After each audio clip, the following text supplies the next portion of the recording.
get to know who's there in this group, then I can probably try and customize the discussion accordingly. So, can I briefly know the backgrounds? How many are entrepreneurs here? Oh, great. And semi-entrepreneurs. Okay, great. So basically mostly entrepreneurs. And how many of you have actually raised funding so far? Any kind of funding? Okay. How many of you don't need to raise funds? You don't want to raise funds? Okay, that's good. So, sorry? We need money. Need money. Okay. Awesome. And how many are from Hyderabad locally? Okay, everyone almost. Right. So you're not from Hyderabad. Where are you from? Okay, where are you from? Okay, nice. Okay, so I think the topic given to me was scaling for the world, and I don't know how it's relevant to this audience. So let me just try and figure out how many of you are actually exporting or selling or have customers outside of India. You already have. So how many of you have more than 50% of your business outside of India? How many of you have 100% business outside of India? Okay, good. So that's great. So let me just quickly first start with an introduction of myself. I started IvyCap, and this is just a small. I started IvyCap in 2011 with a very small fund. The idea was to invest in early stage companies with a very interesting model where we said that we will give back part of our profits, which will come to the fund managers, to educational institutions as endowment. So this concept we created in 2011, and we now started giving back to the institutions. In fact, we started with the IITs, we added IIMs, we're adding other education institutions. So this will be the first time we're actually giving funds back to the education institutions. So our first fund, which was a 240 crore size fund, we have some profits now based on the exits that we've done so far. And I had worked on conceptualizing and setting up India's first endowment fund at IIT Delhi, which is launched by the Honorable President at the Rashtrapati Bhavan, which was about 250 crores, 260 crores at the time of launch. At that time, is now growing closer to 1,000 crores. The idea is to make that fund into $1 billion fund. But it's not just about the endowment, it's about bringing this global network of the alumni of the IITs, which is the key in the platform that we're creating.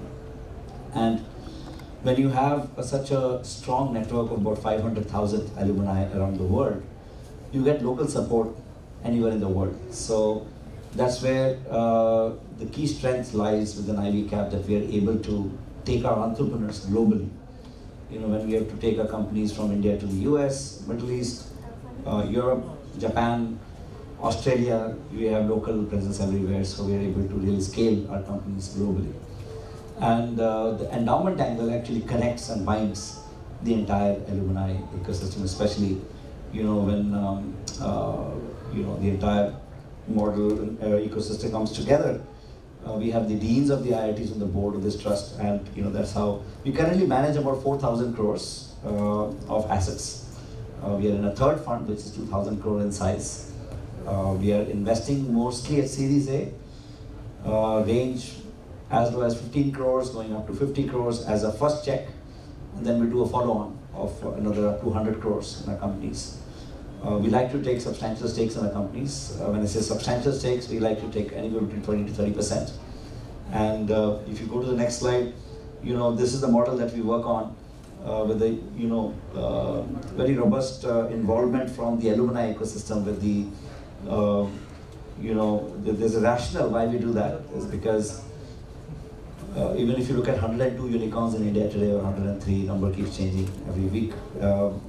More than 50 are actually from the IIT ecosystem. So even globally, if you see more than 1,000 unicorns, rank them in the order of their backgrounds. It's interesting to see that IIT founded alumni come number 4, and of course Indians in general will be ranked very high globally when it comes to entrepreneurship. And we try to build this network in such a way that we are able to leverage this network across corporates and various other domains through a mentorship program that we actually, in a very structured manner we follow that. Go to the next one. This IvyCap platform also is an engagement platform with these startups. And go to the next one. Yeah, the mentoring program, we have very engaged mentors who actually work very closely with us.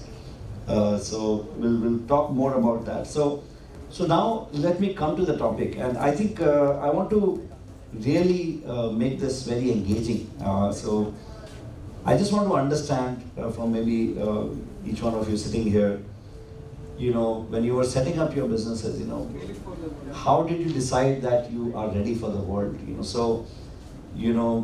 Many times we have this desire to be global company on day one, but there is some thought process that goes into building this global organization. So maybe it would be great to get some kind of this company was doing a very general marketing approach. We went to specific networks and asked them that if this would be used, and we got very good encouragement from the response that we got. And so we are in that pursuit process of speaking to clients, but the challenge that we are facing is, every client is from a different industry and the functional expertise is needed. So currently we are 30 people. 30 people. Yeah, and around $1 million. Awesome. And how long have you been in the business? So this, with the platform, it's been around 2 years. And you started with the global markets as your target, or you thought that you would first focus? No, we started because we knew somehow that sense came that US is right for digital transformation. Sure. And we started with US. Anyone here who started with the domestic market and realized over time that, I think let's hear from. Focused on bringing decentralization to chit fund activities. So the idea was to bring the Indian market onto a decentralized network for chit fund business. So we did scale in Telangana. We realized that it's time to move beyond chit funds and scale it across the world. So that's where we started looking at it as a global product, and we started building the we metamorphosed now to chain malls. So we're moving from chit to specific to chain. We are now building the infrastructure and tools required for any blockchain development. So we're still looking at partnerships for enterprises where we can bring them from a Web 2.1 to a Web 3.1. And have you? Yeah, we're just getting ready to do that. Okay, and what's the reason to go out of India? So two reasons. One, obviously the tech part, what we are talking, blockchain space specifically, is more evolved in the beyond India, at least I would say. We have been in. Anybody here has a B2C business, a direct to consumer business, and they are actually selling outside of India? Okay, so there you go. So I think it's very hard to actually take a consumer business outside of India, right? So, and we'll come to that, why that's so. And anybody here who has a non-tech business and is catering to the world? There you go. So I think maybe even though the audience is small here, even if the audience was much larger, probably the response would be very similar. It's very hard to actually scale a consumer business outside of India. And can anybody tell me why there are not many consumer businesses out of India who are actually going out of India? And do any, yeah, please. I think the lack of culture and how you can actually cater to the needs of the international consumer business. Absolutely. Any other reason? Regulations. Anything else? Marketing costs. Marketing costs are very high. Very high because it's Yeah. cross-border. You need to have a local face there. You need to have local face. Anything else? I guess the market itself is so well in Indian market. First you cater to this and then you try. That's serves dialysis patients. So they started in India. They were doing more for Indian patients, but now they are scaling beyond India. They are doing Middle East and I think a lot of other countries, as I know, Vikram. But yeah, that's one example I can talk about. Okay. In the food business, you have National. So, interestingly, we have a couple of companies in our portfolio. There's one called eShakti, eShakti.com. It's a very weird name when it comes to knowing the actual business. Can anybody guess what eShakti does? From the name itself. Batteries. Healthcare. EVs. So you'll be surprised. eShakti is a D2C business. 95% of the business is to the US from India. The remaining 5% is to UK, Germany and Australia. It's a fashion apparel company with a revenue of about $25 million. Right? And we have invested in the company. It's a custom clothing business. Now how it works is that a consumer will look for custom clothing, like typically you'll have a very large population in the US, which is plus size.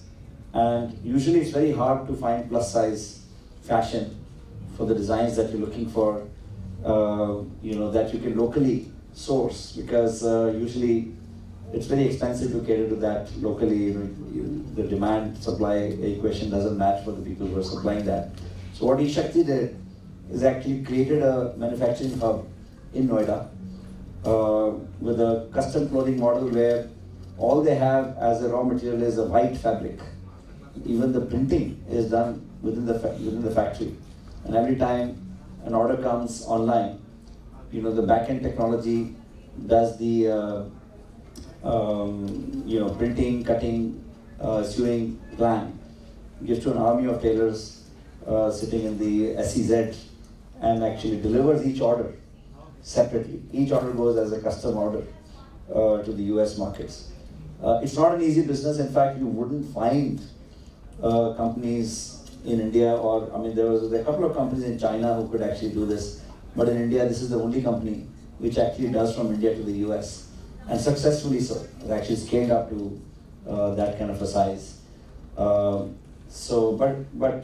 As we were discussing, consumer businesses are very hard to scale, so they're having their own challenges. There's another company called Miko that we have in our portfolio, which is a companion robot for kids. 60% of the market is actually US. So if you go to any Hamleys, you'll find the small robots moving around, which actually interacts with the kids.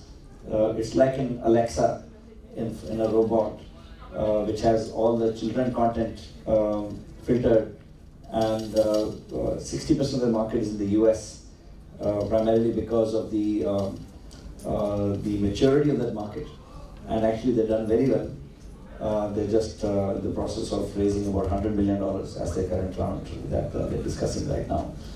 We invested last year in the company. Any other examples of Indian companies? Can you go to the third, next? Yeah. Have you heard of these companies? Yeah. So, what about Byju's? Yeah. Are you aware, Byju's actually is already in UAE, South Africa, UK, US. In fact, majority of the revenue is actually coming from outside of India. Did you know that? White Hat Junior, the company that they acquired, almost 80% of the revenues were actually coming from outside of India. And Zomato is in 24 plus countries. It is actually a B2C business, right? So, despite that, you'll find Zomato in US, UAE, Canada, UK, Brazil, Turkey, Indonesia, right? Any thoughts on how these companies are able to take their businesses beyond India? These are not easy businesses to scale beyond India, right? So what's the reason why they were able to do that? I would argue that. I would say that. Outside, once they've proven the model, templatized it, then they just take the template to the other countries. Any other reason? Okay. Freshwork is not B2C, I guess. It's B2B. It's a B2B. Yeah, I'm not saying, I'm just giving examples of Indian companies that have scaled, and there are even B2C examples in this slide, is what I'm trying to say. So it's not just B2B businesses. Significant expat population. Yeah. China had, this I'm talking about 3 years ago, China had 1 million rooms, while India had not reached that number. So, It's local acquisitions that help them? sorry? Is it local acquisitions that help them crack the Local market? acquisition, okay. Yeah, of course. I mean, this is, what's your name again? Dhruv. As Dhruv said, these guys have actually created a technology platform. Then it is about templatizing how you acquire, onboard your rooms in this case. Right. And what are the typical challenges that you see? And we talked about a few. And if you go to the next slide, go to the next one. I think some of these we discussed in terms of the issues related to, there are of course cross-cultural risks, there are currency risks, there's a country risk, there's a commercial risk, right? When you actually go outside of India. And the type of risk which is typically faced by a specific business may be different depending on the nature of the business. So for example, if it is a B2C business, if it is a e-Shakti business, or if it is a Nico, or if it is a Oyo, or it is a Ola is also expanded in other countries. You are actually interacting directly with the consumer. And when you're interacting directly with the consumer, the first hurdle that you face is language, right? So you have to communicate with the people in the local languages, right? So that's the first hurdle that you would face. The second one is traditions. So actually, if you were setting up a business in Saudi, for example, traditions are very different. How, you will deal with women, for example, in that geography. And then there are different kind of traditions in Japan. If you're setting up a business in Japan, the traditions are very different. Therefore, the choice of the country when it comes to the cultural aspects, obviously will depend on, these are just the three which I mentioned here, but there are many more which are actually important to be understood from a cultural perspective. What about the country risk? Any thoughts on that? Typical country risks. What kind of country risks you would have come across? Some of you are already in your international businesses. Can you give me some examples of the country risks? Compliance, regulations. Okay. Data privacy. So especially if you're in Europe, the data privacy rules are very different as compared to the US. So, you make one mistake, without knowing the local laws, you could actually find yourself in jail. And the local, laws in terms of actually taking action on you will be very different. When you go from India, you can always find your way. Sometimes, if you know someone, you will still be able to get, at least a little different treatment as compared to otherwise. But if you're in a different country, that doesn't work necessarily. You probably will find yourself in a different place altogether. What else? Politics. Example is the Russia-Ukraine war. If you have any of the tech companies here may have their talent sitting in Ukraine, for example, delivering to the US world, and all of a sudden, when a war happens, you have to move your resources from there elsewhere, or you have to move your base somewhere else. There are, of course. We've seen corruption also being one big. So that's another big problem. In fact, I was in Romania, where we actually did an acquisition. We acquired a CRO over there, and I didn't know the corruption there was very open. Everybody knows that you have to pay someone to get your work done, right? So there are countries that you may not even know that corruption is actually a known thing, and you may actually have to deal with that, right? Of course, the geolocation is also important, right? So selling to the eastern side, to the western side, catering to the Southeast Asia, for example. We have a company called Vincurum, which is actually a tech platform. If you have a product you want to sell cross-border, you can go into the Vincurum platform, and it's like a platform where you can sell your products cross-border. But obviously the challenges are different, the product itself, right? So could be different for different geographies, how you actually position your product itself. And then of course, the commercial risk, currency risk, right? I mean, how many of you who are actually here selling to the global markets have had a serious issue with respect to the currency exposure? Not yet, I guess. Maybe your scale is not that large. Sorry? So far positive because you're exporting, so the dollar is going in one direction. So obviously that helps. Anybody importing here? Okay, no one. So I think you do. So obviously you will have to. What do you do about currency risk?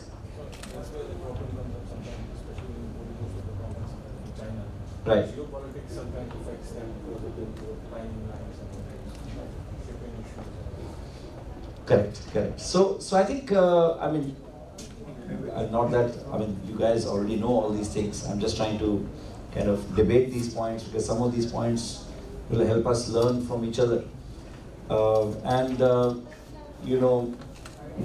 Some of the biggest learnings for me personally is that if you have a product, if you go back, just one slide, go back. Yeah. So these are some of my learnings that when you're actually looking to scale to the global markets, I think, of course, other than these risks that we discussed, which you have to obviously assess at a macro level, I think from your business perspective, it is very important for you to think through this set of things. First one is product. Now, it can be product/service, but what I mean by that is you have to make sure that your product that you have is actually the kind of product that can be scaled to global markets, right? So, it's very natural for the product that you mentioned. There's a ready market for the US clients, but then there are products which are not meant to be taken outside of India. For example, there are products which are for Bharat, for the rural India, for example, and they're meant for India audience. So you don't really need to even go outside of India. So you need to really think of whether your product is really the product that can even be scaled beyond India. Or do you even want to scale that kind of product, right? So the second is the target customers. So I think now this depends on lots of things, right? Many times we think that it's a B2B business. Obviously, there are potential opportunities. When you're targeting very large corporates, if you're building a product for an insurance as a vertical, for example, and obviously you will have to look at, do you have those size of insurance companies that can afford or that can scale your product? But at the same time, the product itself will have to be then customized for that particular segment, right? So your target customer, I think, is very critical, that many times you will probably not realize or not think about in detail, but I think that's something very important. Team is very, very critical. Many times we have this aspiration to go global, but what we don't realize is that you need local people. Local people with local language understanding, local culture understanding. We tend to maybe send our people outside. That works sometimes, that doesn't necessarily work all the time. In fact, majority of the times that doesn't work if people don't have local experience. So you do need local teams, and the biggest issue is how do you really get that team in place, right? Hiring a salesperson in the US is extremely expensive, right? So if you're not ready for it, I don't think you should, just jump at it, because all these will require funds. When we actually look at our portfolio companies, and when these companies are talking about taking their business global, the first thing we try and understand is, do they have the right team? I'll give you an example. Biryani by Kilo is actually a B2C business. It's become one of the largest brands in India in biryani. And we invested 2 years ago about 45 crores in the company. The company is already doing over 200 crores in revenues. Is now getting a lot of demand from multiple geographies, whether it is UK or Middle East or Singapore, and they're already now exploring setting this up. Now, the biggest problem in a business like this is that, if your biryani, is known for its taste and fragrance and this presentation and the speed of delivery, right, which is actually you templatize in India. Now imagine, now you have to take it to London. How do you make sure that you get the same smell, same taste, same delivery time, same presentation, right? So which means that the people in the kitchen have to have the same templatized approach. They need to understand the same cuisine preparation, the same recipes. Delivery models have to align with the delivery over there. So you have to form a team which is actually local, and your successful team here which has been. So to do that, it's actually not easy, right? Are you ready for that is a question. You may have raised substantial capital. And the second thing is, I think you mentioned here, is do you really need to go out? Is the question you should ask always. Have you explored the entire market in India? And at any point then when you're deciding to go out, I think that's the first question you should ask yourself, are you ready to go out? The global versus local point is more towards the same, about the expansion.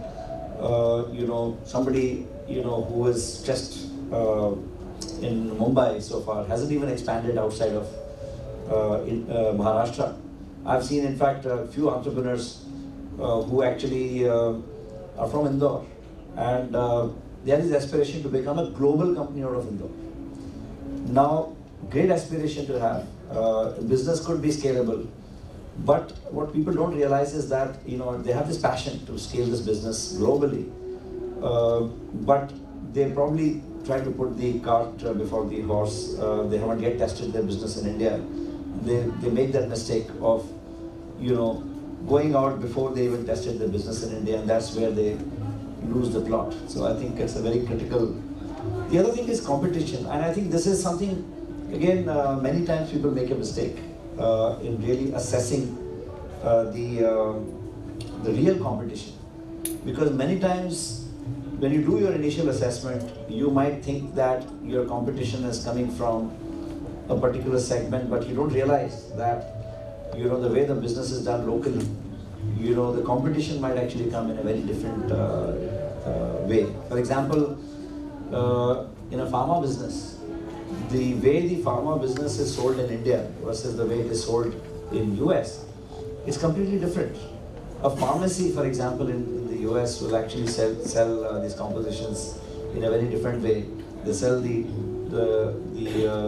molecule in the powder form itself sometimes, or the tablets for the compound itself, rather than a brand, a generics brand which is sold in India, which is sold in a very different way, where the doctors will push the system versus an insurance company pushes the system.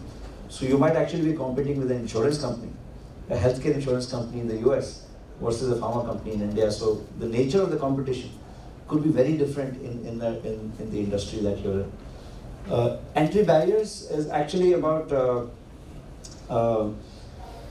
many times we talked about regulations, we talked about language, we talked about, cultural issues, political issues and other issues. But I think the entry barriers are also about the capital investment required. So many times you underestimate that. So, for example, eShakti model, which I mentioned, it's a business which has huge entry barriers, right? So imagine the eShakti name itself, you could not associate with the apparel brand, right? But interestingly, we did a survey actually in the US with an audience, and the first question we asked when we were looking at the investment is, what is his name? So it doesn't make sense. But when we did a survey in the US market, it was very interesting. People could associate the name with an apparel brand because they didn't realize that this name comes from an Indian Hindi word with the power as a meaning. And then of course, even if those who were able to look for the meaning of the word related the power of the woman and all those kind of things. So, creating that kind of awareness in the mindset of the brand locally and building that as a business, as a sticky business. If it's a B2C business, a B2B business, establishing your distribution networks, establishing your sales network is not easy. So, biggest challenge comes from this entry barriers. Exit barriers is another one, which actually many times you undermine in terms of you may have entered a country, but if you want to do an exit from there, you have put all your investment there, and then you want to sell your business, take your money out. You may realize that the local models, etc., and the regulations and the other things don't make it easy for you to take your money out. So, of course, India is also known for lots of challenges where foreign investors come, and many times, historically we know that there have been issues with investors coming to India and having lots of issues when they want to take their money out. Taxation was a big issue.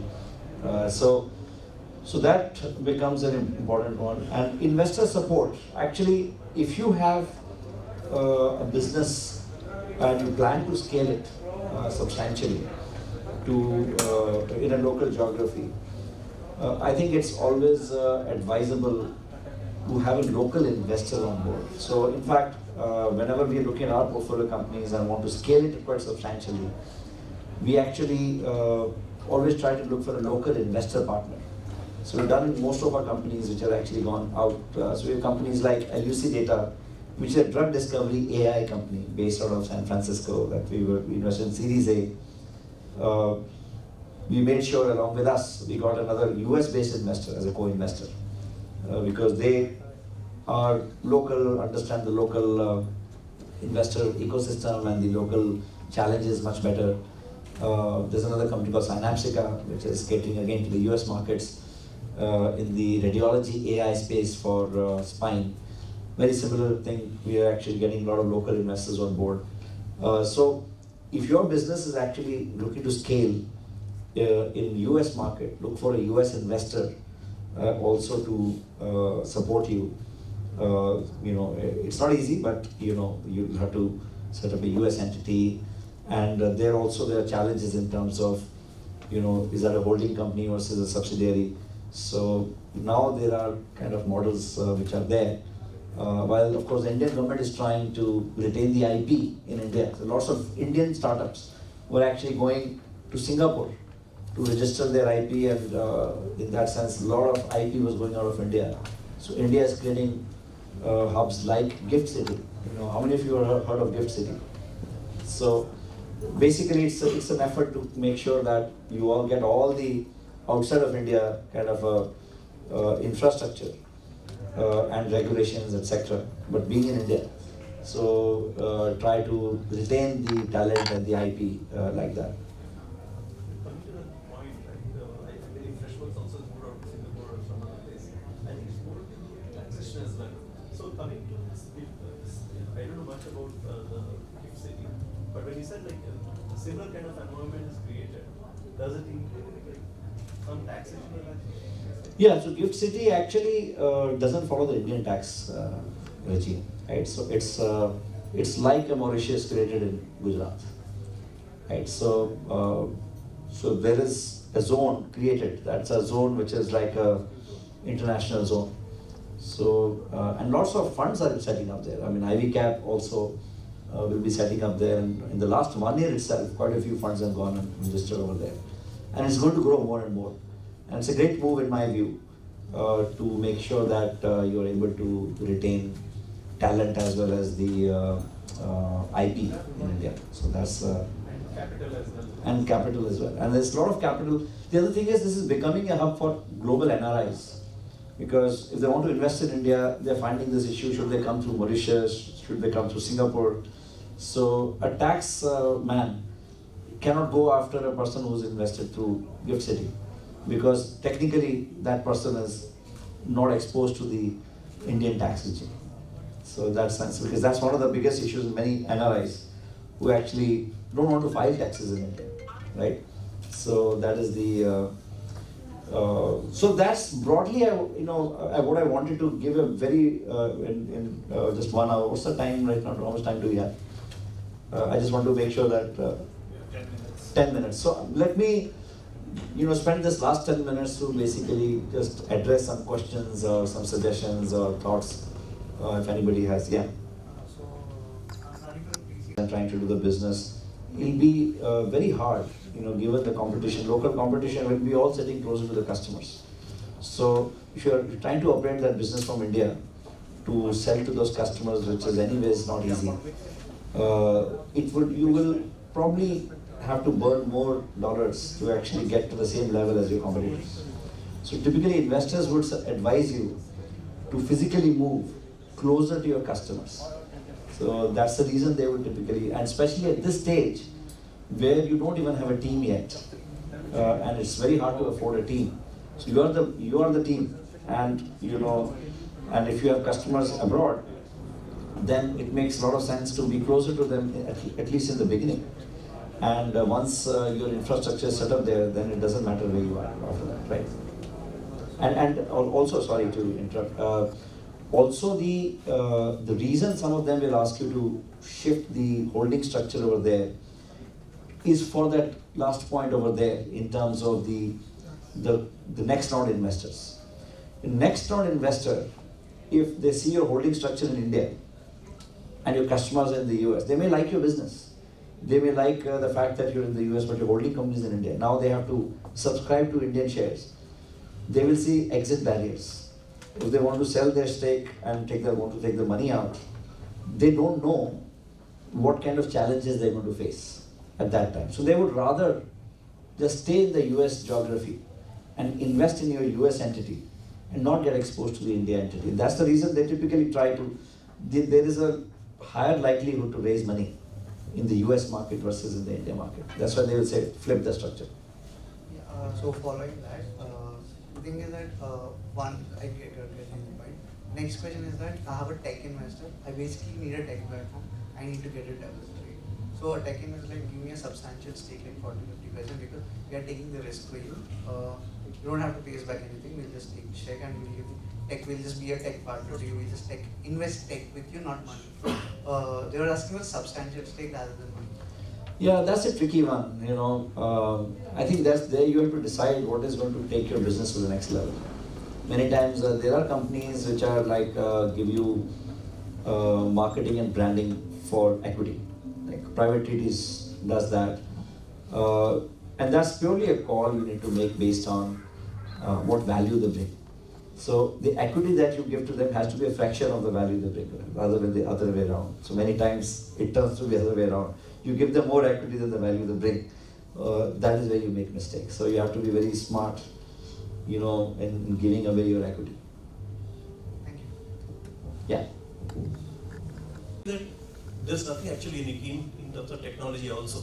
Google was the 16th search engine company that came, right? So when people ask me what is unique, I find it very difficult to answer that because at the bottom of my heart, I know that nothing can be unique. 15 crores in your business, right? What is my intention?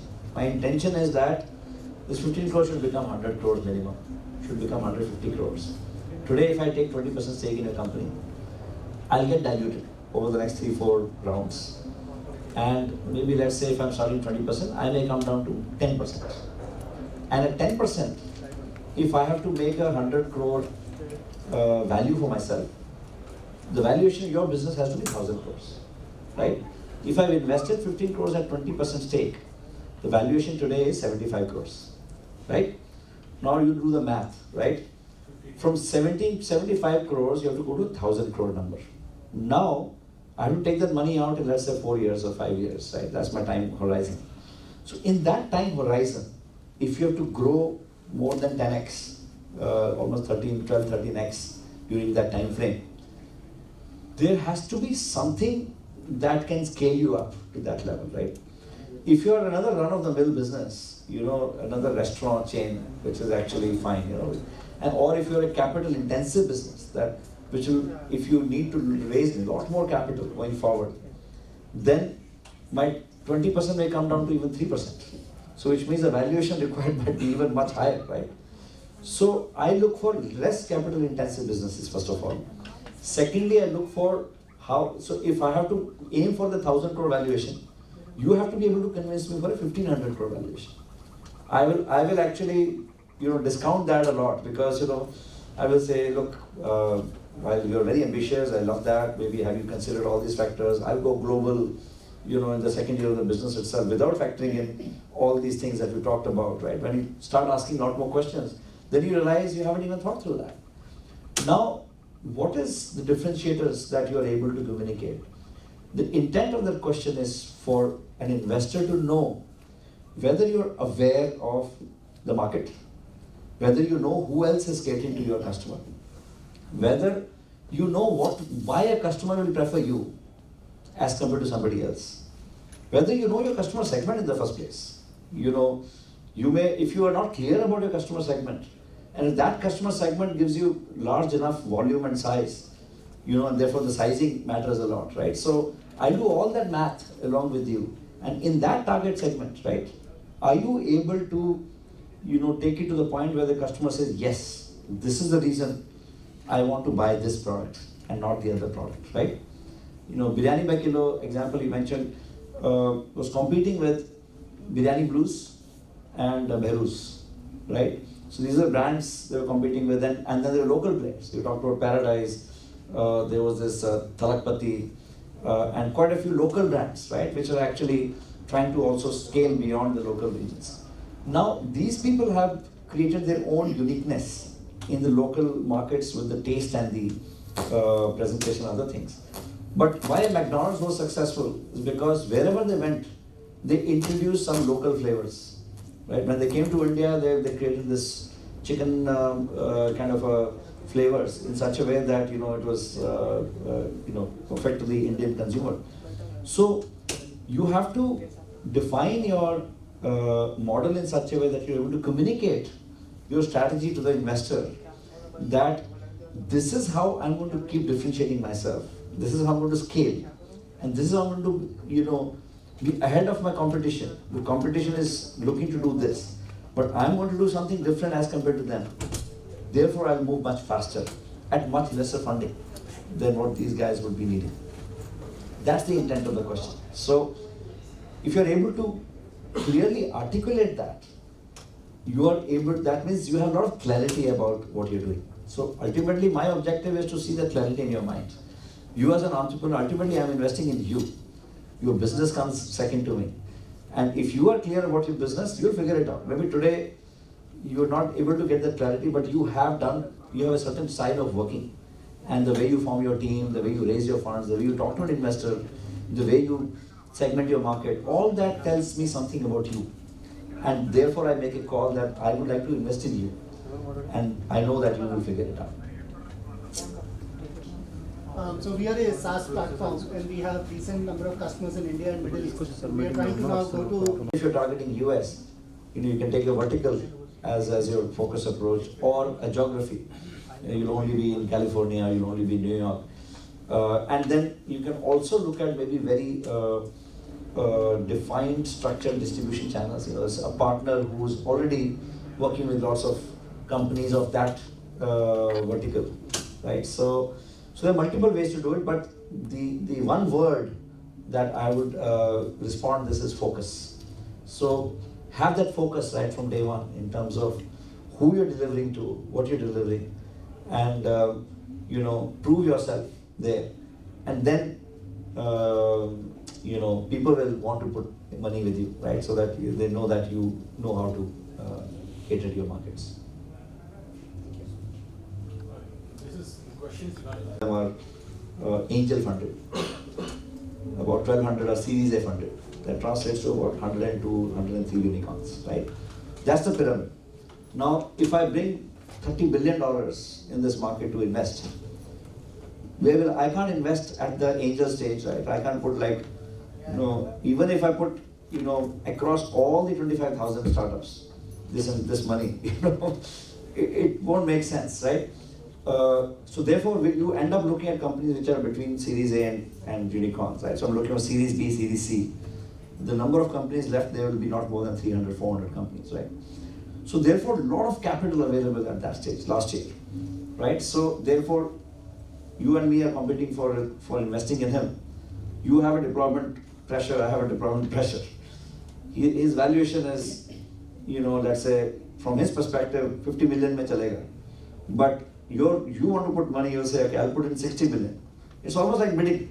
So eventually you might end up raising 100 million, which is not the justification of the business. The business doesn't justify that.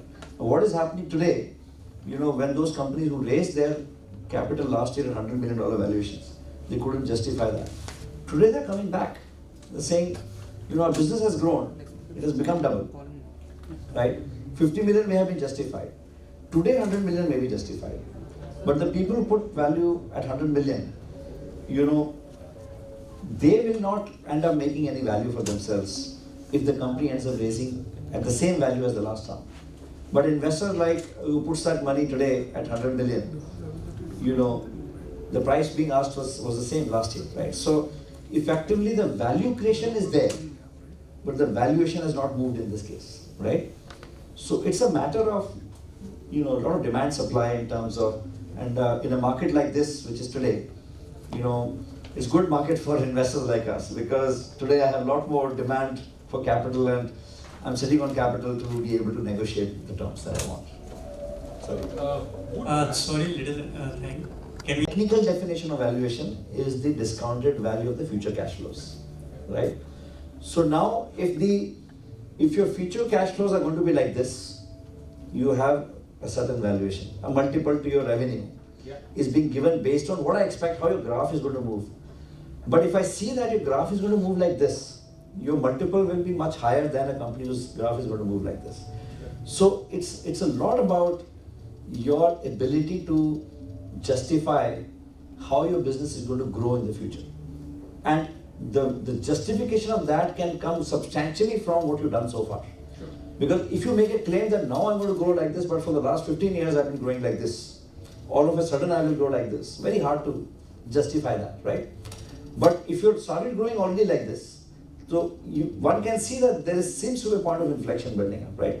So that's the time when the investor sees that, oh, this is really going to scale up now. So let me put some money here and ride along with the company, right? There I don't mind paying you higher valuation than what you would have otherwise deserved.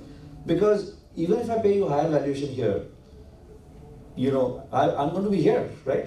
Very soon. So I'm going to get my multiple, right? So that's the whole idea. So it's a lot about how you're able to justify your future business. So I think with that, thank you so much for your time. It was really great interacting with you. Thank you. Yeah, thank you so much for wonderful session. So I request you to accept a small token. Thank you. Thank you so much.